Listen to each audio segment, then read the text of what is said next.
What's this? What's this? There's Chibsons everywhere! So this just popped up today. It's a Les Paul Custom The Nightmare Before Christmas Signature Edition. Did you know about this one? No, you didn't, because it's a Chibson. However, if you're gonna order a fake Gibson, I applaud the manufacturer that both wants to tempt Gibson and Disney suing your pants off. But, you know, it's cool. This doesn't exist otherwise, so worst crimes you could commit. So as far as our custom paint job, we've got 4 blue knobs. We got Mr. Skellington over here with his lady, up there with the moon on the background. I could honestly see this being a real thing that could sell, because it's not like Disney branded fenders don't already exist from the past. Like we got Mickey, Minnie, and Donald. We also have crazy custom shop guitars with Tinkerbell on the headstock. But at this point, you should just change the headstock to say, "What's this?" and have like Jack Skellington on the headstock too, just for fun. Now, whether they put anything on the back, unfortunately, we don't know from these 3 photos. But it was being advertised as Gibson Les Paul Custom Shop Chinese on eBay. However, with a title like that, somebody who's not familiar with Gibsons might think there is a Chinese division, so what it should say, Chibson Les Paul Custom, or even better yet, if you're selling a knockoff, even though you're not supposed to, people do it anyway, list it as unbranded single cut, and cover over the fake logo. But eBay's really bad about selling Chibsons directly, because once you find one through recommendeds, they just keep recommending you a whole bunch more. But I suppose the way they get around this is they don't show the headstocks in these photos, but the only reason why I'm sharing this one is I'm not familiar with this John Sykes model. It's got 2 P94 style pickups, it's a trapeze tailpiece, and we get the Super 400 inlays. That's kind of a cool combination. But no, our main story tonight actually comes on this reverb page. Do you see anything that might catch your attention? No, it's not the SGX, even though I do need to review one of those. It's the Gibson Matthias Jobs over here. One of the E90s. For a really good price. Generally speaking, the E90 is not a super popular guitar. It's an Explorer that's had its dimensions changed. It's been shrunk by about 10%. I believe that's how they came to the E90 name, and you can find a few different pickup configurations on these. But the Scorpions dude is very popular for having these stripes on his guitar, so I just figured, yeah, somebody just added it to it, or maybe this was a custom shop edition, which was what I was really hoping for, and then, holy cow, I got to the back of the headstock. Somebody's faked this model and they put the vintage serial number on it? This is the first E90 I've ever ran across that's a fake. But it looks so good from far away. I thought for sure those were real mother-of-pearl inlays, and maybe it's just like some sort of a refinish. But this headstock shot tells you everything. So if you try to read this like normal, yeah, it tells you 1988, 260th day of the year, production number 703. So that would tell us it's Nashville produced, and all those numbers do indeed make sense. However, you need to intimately know about these guitars to realize that the font is just off. It is not right at all. It's not been stamped in the proper way. It looks like it's just been wood burnt into the headstock. And then look at your tuners. They're the real cheapy ones. And oh wow, I'm glad I researched this. Apparently, the custom shop has made at least one of these back in 2016. That's fascinating. So this has the Floyd Rose. It's got 2 humbuckers this time, 3 independent controls, but it's got the stripes. I thought for sure this was going to be like a custom order for the guy himself. Like back from the 80s, I didn't realize they had ever tried to reissue it. But I guess when you're a popular guy, you can get anything done. But this is how a real one would look. But there you go, 2016 serial number. But if you want to see those reviewed and demoed, I do have one from a while back. And once you've seen the serial number on this one, you can kind of tell that logo looks a little bit wonky. However, this is just kind of a strange looking model to begin with. So this is like a scammer's dream guitar. But here's a good photo that shows you just how much shrunken it is. Thankfully, Reverb took that down really quickly. Otherwise, I think somebody might have got scammed.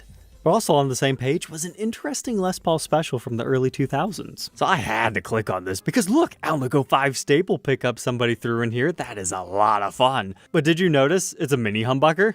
I sure didn't, because the next thing that caught my attention was it looks like somebody intentionally tried to relic it and it just came off really cheaply. Or maybe it got close to a heat source, paint and just that area flaked away. But if you took some fine sandpaper and lessened the edge here, I bet it would be a pretty comfortable guitar to play, because that's right where your arm rests.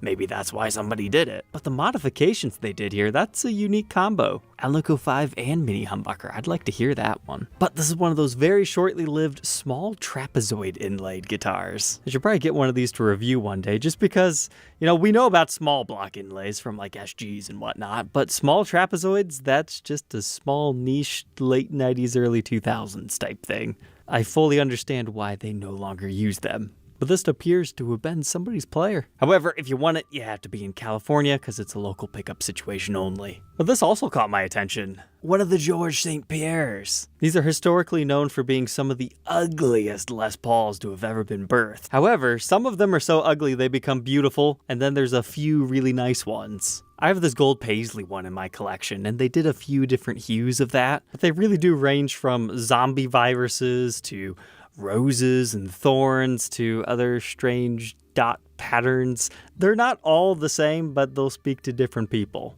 It's certainly appropriate to say they're not going to be for everyone. But you can check out this episode if you want to learn more.